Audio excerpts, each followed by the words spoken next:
ఇశ్రాయేలు మందసం పట్టబడ్డది కనుక అక్కడ ఏమైంది? ప్రభావం పోయింది. అర్థమవుతుందా? ఇశ్రాయేలు యొక్క మందసం పట్టబడడం ద్వారా ఇశ్రాయేలు యొక్క ప్రభావము ఆ మందసం ద్వారా పోయింది. రెండోది, ఇశ్రాయేలు నుండి ప్రభావం బయటకు పోవడానికి కారణం ఏంటంటే వారు చేసిన పొరపాట్లు. కనుక ఈరోజు మొట్టమొదట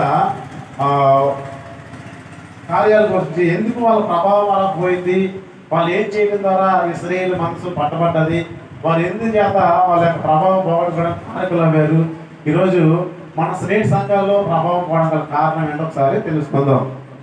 మొట్టమొదటి ఏంటంట న్యాయాధిపతుల గ్రంథము 17వ అధ్యాయము 6వ వచనము, న్యాయాధిపతుల గ్రంథము 21వ అధ్యాయము 25వ వచనం కూడా జ్ఞాపకం చేసుకుందాం.